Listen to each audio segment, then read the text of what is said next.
Gashi, edhe në një përgjigje për betimi për drejtësi, ka thënë se akoma sot nuk e di arsyen e vërtetë për një dorëheqje të tillë.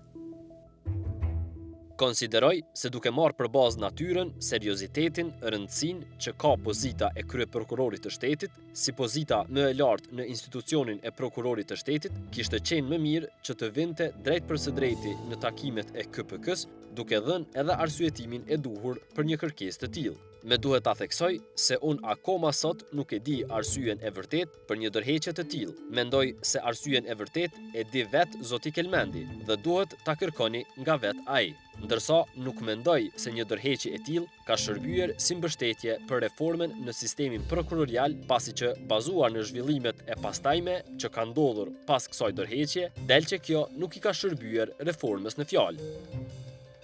Në anën tjetër, profesori Dardan Vuniqi, antar në KPK, ka thënë se në proceset vendimarrëse ka vepruar në përputhje të plotë me kompetencat kushtetuese dhe ligjore të Këshillit.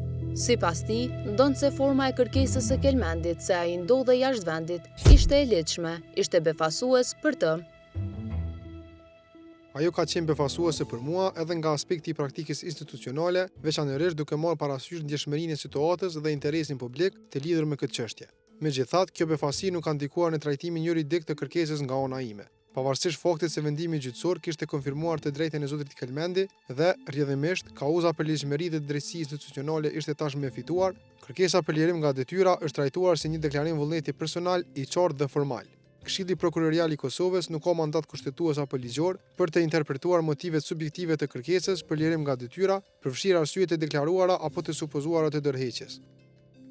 Antari i KPK-s Milot Krasniqi, i cili edhe kishte votuar shkarkimin e Kelmendit për betimi për drejtësi, ka thënë se kryesuesi kishte komunikuar me Kelmendin që ai të paraqitet në këshill për këtë adresim, por që ai ishte pajtuar që kërkesa e tij të komunikohej nga kryesuesi.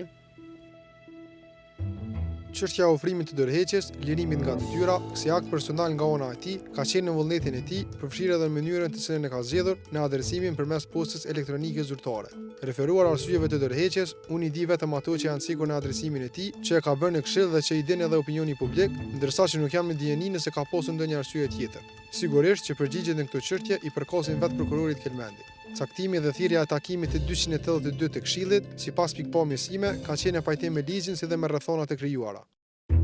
Betimi për drejtësi ju ka shkruar edhe antarëve tjerë, por ata nuk kanë komentuar këtë situatë. Intervistën që betimi për drejtësi e kishte zhvilluar me Besim Kelmendin menjëherë pas shkarkimit të tij, kishte vendosur mos ta transmetonte derisa rasti të merrte epilog në gjykatë. Kelmendi kishte premtuar se pasi të vendoste gjykata, do zhvillonte edhe një intervistë me qëllimin e njëjtë. Por Kelmendi ka ndërruar mendje, duke thënë se pas dorëheqjes së tij, kërkesën për një intervistë të re nuk e ka aprovuar ushtruesi i detyrës së kryeprokurorit të shtetit, Agron Çalaj. Megjithë këtë, betimi për drejtësi i ka shkruar prap Kelmendit për të sqaruar se pas betejave në KPK dhe gjykat, pas të cilave ka fituar të drejtën, sepse vërtet ka kërkuar lirimin nga ushtruesi i detyrës së kryeprokurorit të shtetit. Kelmendi ka thënë se nuk ka çfarë të shtojë përveç arsyeve që i ka dhënë në kërkesën e dorëheqjes. Kështu, intervistën e zhvilluar më 21 nëntor, të cilën e kemi shtyrë për arsyet e lartcekura, po e transmetojmë në formë të shkurtuara për temat që publiku ka interes t'i di.